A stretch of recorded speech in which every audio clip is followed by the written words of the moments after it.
ನಮಸ್ತೆ ಟಿವಿ 20 ಕನ್ನಡ ವಾಹಿನಿಗೆ ಸ್ವಾಗತ.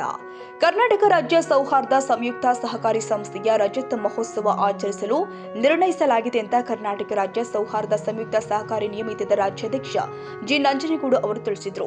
ಮನ್ವಿಪಟ್ಟಣ ಸೌಹಾರ್ದ ಸಹಕಾರ ಬ್ಯಾಂಕ್ನ ಕಚೇರಿ ಆವರಣದಲ್ಲಿ ಸುದ್ದಿಗೋಷ್ಠಿ ಕರೆದು ಮಾತನಾಡಿದರು.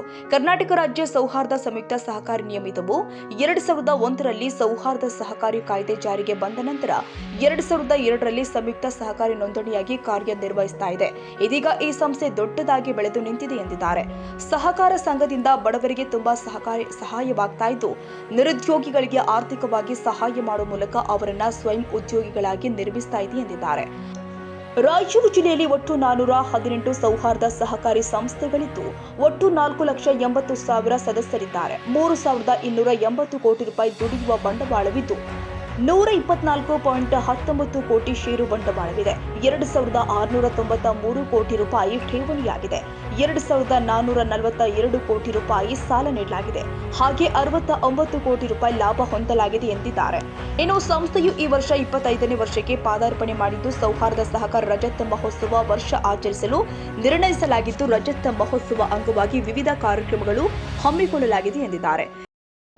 ಕಾರ್ಯಕ್ರಮ ಆಯೋಜಿಸುವ ಮುಖ್ಯ ಉದ್ದೇಶ ತಮಗೆ ಗೊತ್ತಿರುವಂತೆ ಕೆಲವೊಂದು ವಿಚಾರ ಸಹಕಾರಿ ಬಗ್ಗೆ ತಿಳಿಸಬೇಕು ಅಂತಕ್ಕಂಥದ್ದು.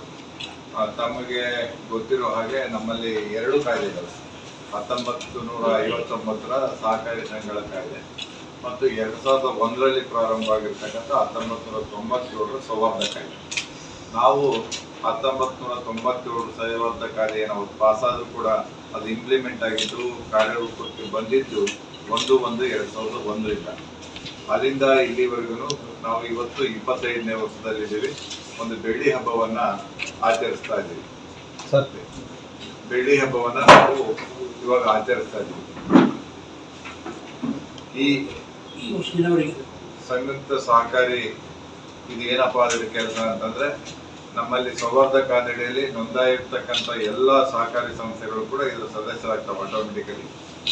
ಅವೆಲ್ಲವುಗಳನ್ನು ಕೂಡ ಆ ಕ್ಷೇತ್ರಕ್ಕೆ ಸಂಬಂಧಪಟ್ಟ ಆ ಸಹಕಾರಿಗಳಿಗೆ ನಾವು ಶಿಕ್ಷಣ ಕೊಡ್ತಕ್ಕಂಥದ್ದು, ತರಬೇತಿ ಕೊಡ್ತಕ್ಕಂಥದ್ದು ಮತ್ತು ಈ ಪ್ರಚಾರ ಮಾಡ್ತಕ್ಕಂಥ ಈ ಸೌಹಾರ್ದ ಕಾಯ್ದೆಯ ದೇವೋದ್ದೇಶಗಳನ್ನು ಪ್ರಚಾರ ಮಾಡ್ತಕ್ಕಂಥದ್ದು ಮುಖ್ಯವಾದ ಉದ್ದೇಶ. ಆಮೇಲೆ ಯಾವಾದರೂ ತಪ್ಪಿತಸ್ತ್ರ ಸೊಸೈಟಿಗಳಾದರೆ, ಕಾಯ್ದೆ ಬಿಟ್ಟು ಕೆಲಸ ಮಾಡಿದರೆ, ಯಾರಾದರೂ ಡಿಪಾಸಿಟ್ ಇಟ್ಟುಕೊಂಡು ಸರಿಯಾದ ಟೈಮಿಗೆ ಕೊಡಲಿಲ್ಲ ಅಂತಂದರೆ ಅಂಥವ್ರ ಮೇಲೆ ಶಿಸ್ತು ಕ್ರಮ ತಗೊಳ್ಳಿಕ್ಕೂ ಕೂಡ ಕೆಲವೊಂದು ಅಧಿಕಾರಿಗಳನ್ನು ಕಾಯ್ದೆ ನಮಗೆ ಕೊಟ್ಟಿದೆ. ಆ ರೀತಿ ನಮ್ಮ ಸದಸ್ಯ ಸಹಕಾರಿಗಳ ಮೇಲೆ ನಿಯಂತ್ರಣವನ್ನು ಕೂಡ ಹೊಂದಲಿಕ್ಕೆ ಈ ಒಂದು ವ್ಯವಸ್ಥೆ 25 ವರ್ಷಗಳಲ್ಲಿ ಇದು ಬೆಳೆದು ಬಂದ ದಾರಿ ಏನಪ್ಪಾ ಅಂತಂದ್ರೆ, ಪ್ರಾರಂಭದಲ್ಲಿ 50 ಸೊಸೈಟಿ, ಅದನ್ನ ಸೊಸೈಟಿಲಿ ಇದಾದ್ರೂ ಕೂಡ ಒಂದು ಫೆಡರೇಷನ್ ಆಗಿ ಅದನ್ನ ರಿಜಿಸ್ಟ್ರೇಷನ್ ಆಗಲಿಕ್ಕೆ ಅವಕಾಶ ಇತ್ತು. ಅದನ್ನ 2001ರಲ್ಲಿ 50 ಸೊಸೈಟಿ ಮಾಡಿದ್ರು. ಇವತ್ತು 6,500 ಸೊಸೈಟಿಗಳು ಈ ಸೌಹಾರ್ದ ಕಾಯ್ದೆಯಲ್ಲಿ ಕರ್ತವ್ಯ ನಿರ್ವಹಿಸ್ತವೆ. ಬಹಳಷ್ಟು ಸೊಸೈಟಿಗಳು ಬೃಹದಾಕಾರವಾಗಿ ಬೆಳೆದಿದೆ. ತಾವು ನೋಡಿದಂಗೆ ಈ ಮಾನ್ವಿಪಟ್ಟಣ ಸಹಕಾರಿ ಬ್ಯಾಂಕ್ ಕೂಡ ಸೌಹಾರ್ದ ಕಾಯ್ದೆಯಿದೆ. ಮೊದಲು ಹಳೆ ಕಾಯ್ದೆನಲ್ಲಿ ಇತ್ತು, ಹೊಸ ಕಾಯ್ದೆ ಬಂದ್ಮೇಲೆ ಇಲ್ಲಿದೆ. ಅದಕ್ಕೆ ಇದಕ್ಕೂ ವ್ಯತ್ಯಾಸ ಏನಪ್ಪಾ ಅಂದ್ರೆ, ಹಳೆ ಕಾಯ್ದೆಗೂ ಹೊಸ ಕಾಯ್ದೆಗೂ ಇಲ್ಲಿ ಸರ್ಕಾರದ ಮತ್ತು ಅಧಿಕಾರಿಗಳ ಹಸ್ತಕ್ಷೇಪ ತುಂಬಾ ಕಡಿಮೆ. ರಿಜಿಸ್ಟರ್ ಮಾಡ್ತಾರೆ ಮತ್ತೆ ಆ ರಿಜಿಸ್ಟ್ರೇಷನ್ ಕ್ಯಾನ್ಸಲ್ ಮಾಡ್ತಾರೆ. ಮಧ್ಯದಲ್ಲಿ ಕೆಲವೊಂದು ಏನಾದ್ರು ಪ್ರೋಸೆಸ್, ನಮ್ಮ ಬೈಲಾ ಅಮೆಂಡ್ಮೆಂಟ್ ಅಂತೇಳಿ ಏನಾದ್ರು ಇರುತ್ತೆ, ಅದಕ್ಕೆ ಅಪ್ರೂವಲ್ ಕೊಡ್ತಕ್ಕಂಥ ಕೆಲಸ ಮಾತ್ರ ಆ ಡಿಪಾರ್ಟ್ಮೆಂಟ್ ಮಾಡ್ತಾರೆ. ಉಳಿದಂತೆ ಎಲ್ಲ ನಿಯಂತ್ರಣಾತ್ಮಕ ಕಾರ್ಯಗಳನ್ನು ಕೂಡ ನಮ್ಮ ಸೌಹಾರ್ದ ಫೆಡರೇಷನ್ ಬೆಂಗಳೂರಿನಲ್ಲಿ ಏನಿದೆ ಆ ಕಚೇರಿಯಿಂದ ನಾವು ಮಾಡ್ತಾ ಇದ್ದೀವಿ. ನಾನು ಅಧ್ಯಕ್ಷ ಆಗಿದ್ದೇನೆ. ಅಲ್ಲಿ 21 ಜನ ಮತ್ತೆ ನಿರ್ದೇಶಕರಿದ್ದಾರೆ. ಅವರೆಲ್ಲರೂ ಸೇರ್ಕೊಂಡು ಪ್ರತಿ ತಿಂಗಳು ಮೀಟಿಂಗ್ ಮಾಡಿ ನಮಗೆ ಏನು ಅವಶ್ಯಕತೆ ಇದೆ ನಮ್ಮ ಸಹಕಾರಿಗಳಿಗೆ, ಅವ್ರ ಸಮಸ್ಯೆಗಳೇನು ಅವೆಲ್ಲವನ್ನು ತಿಳ್ಕೊಂಡು ಅದನ್ನು ಬಗೆಹರಿಸಲಿಕ್ಕೆ ಪ್ರಯತ್ನ ಮಾಡ್ತಾ ಇದ್ದೀವಿ. ಇವತ್ತು ನಮ್ಮ ಫೆಡರೇಷನ್ ಹೆಡ್ ಆಫೀಸ್ ಬೆಂಗಳೂರಿನಲ್ಲಿದೆ. 4 ವಿಭಾಗೀಯ ಕಚೇರಿಗಳಿದೆ. ಒಂದು ಬೆಳಗಾವಿ, ಒಂದು ಗುಲ್ಬರ್ಗ, ಒಂದು ಮೈಸೂರು ಮತ್ತು ಒಂದು ಬೆಂಗಳೂರಲ್ಲಿ ಹೆಡ್ ಆಫೀಸು. ಈ ತರ ವಿಭಾಗೀಯ ಕಚೇರಿ ಮತ್ತು ಕೇಂದ್ರ ಕಚೇರಿ ಹೊಂದ್ಕೊಂಡು ಸೌಹಾರ್ದ ಸಹಕಾರಿಗಳ ಎಲ್ಲ ಆಗು ಹೋಗುಗಳನ್ನು ನೋಡ್ಕೊಳ್ತಕ್ಕಂಥ ಕೆಲಸವನ್ನ ನಾವು ಮಾಡ್ತಾ ಇದ್ದೀವಿ. ಈಗ ಸದ್ಯಕ್ಕೆ ನಮ್ಮಲ್ಲಿ 31/3/2025ಕ್ಕೆ 6,514 ಸೊಸೈಟಿಗಳು ನಮ್ಮಲ್ಲಿ ನೋಂದಣಿಯಾಗಿದ್ದಾವೆ. ಸುಮಾರು 72 ಲಕ್ಷ ಸದಸ್ಯರಿದ್ದಾರೆ. ನಮ್ಮಲ್ಲಿ ಒಟ್ಟು ಎಲ್ಲ ಸೊಸೈಟಿಗಳು ಸೇರಿ 1,630 ಕೋಟಿಯಷ್ಟು ಷೇರ್ ಬಂಡವಾಳ ಇದೆ. 45,000ದಷ್ಟು ಠೇವಣಿ ಇದೆ. 36,000ದಷ್ಟು ಸಾಲವನ್ನು ಕೊಟ್ಟಿದ್ದೇವೆ. ನಮ್ಮಲ್ಲಿ ಒಟ್ಟು ದುಡಿಯುವ ಬಂಡವಾಳ 51,000ಕ್ಕಿಂತ ಹೆಚ್ಚಿದೆ.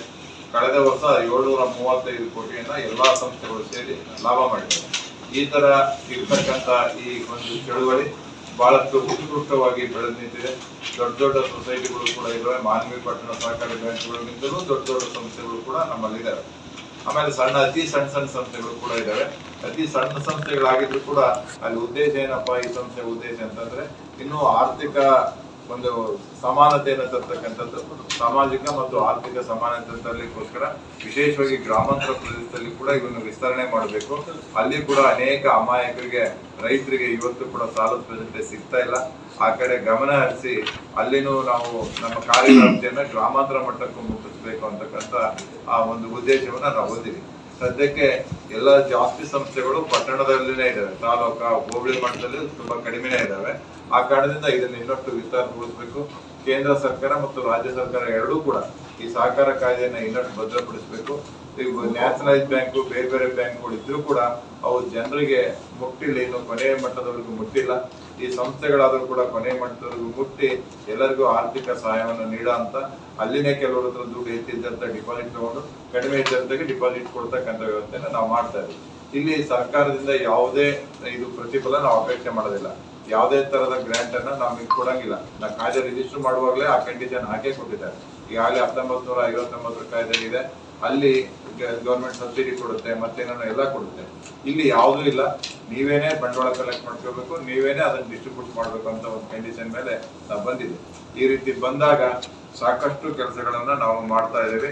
ಈ ನಮ್ಮ ಸಹಕಾರಿ ತತ್ವಗಳನ್ನ ಯೂಸ್ ಮಾಡ್ತಾ ಇದ್ದೀವಿ. ಆಮೇಲೆ ನಮ್ ಪ್ರಮುಖವಾಗಿ ತಮ್ಗೆಲ್ಲ ಗಮನದಲ್ಲಿ ಇರ್ಬೋದು, ಸಹಕಾರಿ ಕ್ಷೇತ್ರದಲ್ಲಿ ನಾವು ಕೆಲಸ ಮಾಡಕ್ಕೆ ಏಕದಮ್ ಬಂದ್ಬಿಡ್ತೀವಿ. ನಾವು ಶಾಲಾ ಕಾಲೇಜಿನಲ್ಲಿ ಒಂದು ಸಬ್ಜೆಕ್ಟ್ ಕೂಡ ಈ ಸಹಕಾರಿ ಬಗ್ಗೆ ಒಂದು ಸಬ್ಜೆಕ್ಟ್ ಇಲ್ಲ. ಶಾಲೆನಲ್ಲಿಲ್ಲ, ಕಾಲೇಜಿನಲ್ಲಿಲ್ಲ, ಎಲ್ಲೂ ಇಲ್ಲ. ಅದಕ್ಕೆ ನಾವೇ ಒಂದು ಡಿಪ್ಲೊಮಾ ಕೋರ್ಸ್ ಅನ್ನ ನಡೆಸ್ತಾ ಇದೀವಿ. ಅದನ್ನ ಮೊದಲು ನಮ್ಮ ಸಂಸ್ಥೆಯಿಂದಲೇ ನಡೆಸ್ತಾ ಇದ್ವಿ. ಆ ಕೋಆಪರೇಟಿವ್ ಮೂವ್ಮೆಂಟ್ ಬಗ್ಗೆ, ಲೆಕ್ಕಪತ್ರದ ಬಗ್ಗೆ ಹೇಗೆ ಇಡಬೇಕು ಅಂತಕ್ಕಂಥದ್ದನ್ನು ಒಂದು ಡಿಪ್ಲೊಮಾ ಕೋರ್ಸ್. ಅದನ್ನ ಈಗ ನಾವು ಗದಗ ಯೂನಿವರ್ಸಿಟಿ ಜೊತೆಗೆ ಟೈ ಅಪ್ ಮಾಡಿಕೊಂಡು ಆ ಯೂನಿವರ್ಸಿಟಿ ಸರ್ಟಿಫಿಕೇಟ್ ಕೊಡ್ತದೆ. ಡಿಪ್ಲೊಮಾ ಕಂಪ್ಲೀಷನ್ ಮಾಡ್ಕೊಂಡ್ರೆ ಆ ಸರ್ಟಿಫಿಕೇಟ್ ಇಂದ ಈ ಸಹಕಾರಿ ಸಂಸ್ಥೆಗಳಲ್ಲಿ ಉದ್ಯೋಗ ತಗೊಳ್ಳಿಕ್ಕೆ ಸುಲಭ ಆಗಲಿ ಅಂತಕ್ಕಂಥ ಉದ್ದೇಶದಿಂದ ಅದನ್ನ ಮಾಡಿದ್ದೇವೆ.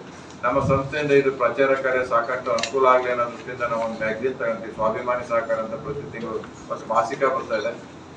ಹಾಗೇನೆ ನಾವು ಈ ಸ್ಟಾಂಪ್ ಕೇಂದ್ರಗಳು, ನಮ್ಮ ಸೌಹಾರ್ದ ಸಹಕಾರಿಗಳು ಎಲ್ಲೆಲ್ಲಿದ್ದಾವೆ ಅವ್ರು ಈ ಸ್ಟಾಂಪ್ ಇದ್ರೆ ಹಿಂದೆ ಕರೀಂಲಾಲ್ ತೆಲಗಿ ಅಂತಲೋ ಏನಾದಾಗ ಹಗರಣ ನಡೆದಾಗ ಅದು ಬಹಳ ಸರ್ಕಾರನೇ ಬ್ಯಾಂಕ್ಗಳಿಂದ ಅದನ್ನ ಕೊಡ್ಬೇಕು, ಅದು ನಿಲ್ಲಿಸ್ಬೇಕು ಅಂತ ಬಂದಾಗ ಬ್ಯಾಂಕ್ಗಳಲ್ಲಿ ದೊಡ್ಡ ಕ್ಯೂ ಇತ್ತು.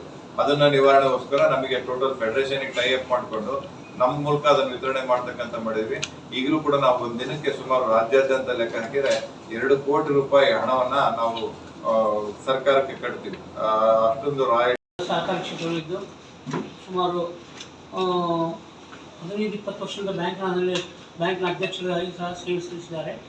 ನಮ್ಮ ಸೌಹಾರ್ದ ಫೆಡರೇಷನ್ನಲ್ಲಿ 20 ವರ್ಷಗಳಿಂದ ಸಹ ನಿರ್ದೇಶಕರಾಗಿ ಕೆಲಸ ಮಾಡಿದ್ದಾರೆ. ಭಾಳ ಅನುಭವಿಗಳು. ವೃತ್ತಿಯಲ್ಲಿ ಚಾರ್ಟರ್ಡ್ ಅಕೌಂಟೆಂಟ್. ಅವರು ರಾಜಕೀಯದಲ್ಲಿಯೂ ಸಾಕಷ್ಟು ಆಕಾಂಕ್ಷೆ ಹೊಂದಿದ್ದಾರೆ ಮತ್ತು ಹಾಗೂ ಅವರೆಲ್ಲ ಸೇವೆ ಸಲ್ಲಿಸಿದ್ದಾರೆ. ಈಗ ನಮ್ಮ ಸೌಹಾರ್ದ ಫೆಡರೇಷನ್ನಿಂದ ನಾವು ಮುಂಬರುವ ತಿಂಗಳಲ್ಲಿ ಆಗಸ್ಟ್ 22 ನಡೆಸಿದಂಥ ಮಹಾಸಭೆಗೆ ಮುಂಚೂಣಿಯಾಗಿ ಎಲ್ಲ ಜಿಲ್ಲೆಗಳಲ್ಲಿ ಸಂಪರ್ಕ ಸಭೆ ನಡೆಸಿ ಸಹಕಾರಿಗಳ ಕಷ್ಟ ಸುಖಗಳನ್ನು ವಿಚಾರಿಸಿ ಆ ಸಂಬಂಧಕ್ಕೆ ಕ್ರಮ ತೆಗೆದುಕೊಳ್ಳಲು ಮತ್ತು ರಾಜ್ಯ ಮಟ್ಟಕ್ಕೆ ಸಹಕಾರಿ ಕ್ಷೇತ್ರದಲ್ಲಿರ್ತಕ್ಕಂಥ ಮಂತ್ರಿಗಳಿಗಾಗಲಿ ಸರ್ಕಾರಕ್ಕಾಗಿ ನಮ್ಮ ಸದಸ್ಯರ ಬೇಡಿಕೆಗಳನ್ನು ತಿಳಿಸಬೇಕಾಗಿ ಈ ಒಂದು ಸಂಪರ್ಕ ಸಭೆಗಳನ್ನು ಪ್ರತಿ ವರ್ಷ ಆಯೋಜಿಸುತ್ತದೆ. ಅದೇ ರೀತಿಯಾಗಿ ಈ ವರ್ಷದ 22ನೇ ತಾರೀಕು ನಡೀಬೇಕಾಗಿರ್ತಕ್ಕಂಥ ಮಹಾಸಭೆಯ ಮುಂಚಿತವಾಗಿ ಈ ಸಭೆಯನ್ನು ನಮ್ಮ ರಾಯಚೂರು ಜಿಲ್ಲೆಯಲ್ಲಿ ಇಂದಿನ ದಿವಸ ಹಮ್ಮಿಕೊಂಡಿದ್ದಾರೆ. ಈ ಸಂದರ್ಭದಲ್ಲಿ ತಮ್ಮೆಲ್ಲರನ್ನು ಸ್ವಾಗತ ಪತ್ರಿಕಾ ಮಿತ್ರರನ್ನು ಸ್ವಾಗತಿಸುತ್ತಾ ಇವತ್ತಿನ ನಮ್ಮ ಅಧ್ಯಕ್ಷರ ಪತ್ರಿಕಾಗೋಷ್ಠಿಯ ಮಾಹಿತಿಯನ್ನು ತಮಗೆ ಲಿಖಿತ ರೂಪದಲ್ಲಿ ಸಹ ಸಲ್ಲಿಸಿದ್ದೇವೆ ಮತ್ತು ಈ ಬಗ್ಗೆ ತಾವು ಏನಾದರೂ ಪ್ರಶ್ನೆ ಕೇಳಿದ್ದಾರೆ ಸಹಕಾರಿ ಕ್ಷೇತ್ರದ ಬಗ್ಗೆ ಅದನ್ನು ಏನೋ ಸಲಹೆ ಸಹ ತಿಳಿಸ್ಬೋದು. ಅಧ್ಯಕ್ಷರು ತಮ್ಮೊಂದಿಗೆ ವಿಮರ್ಶೆ ಮಾಡಿ ಈ ಸಂದರ್ಭದಲ್ಲಿ ಕರ್ನಾಟಕ ರಾಜ್ಯ ಸೌಹಾರ್ದ ಸಂಯುಕ್ತ ಸಹಕಾರಿ ನಿಯಮಿತದ ರಾಜ್ಯಾಧ್ಯಕ್ಷ ಜಿ ನಂಜನಗೂಡು, ನಿರ್ದೇಶಕರು ಆರ್ ತಿಮ್ಮಯ್ಯ ಶೆಟ್ಟಿ ಮತ್ತಿತರರು ಹಾಜರಿದ್ದರು. ಸೈಯದ್ ಖಾದರ್ ಭಾಷಾ, TV 20 ಕನ್ನಡ ನ್ಯೂಸ್, ಮಾನ್ವಿ.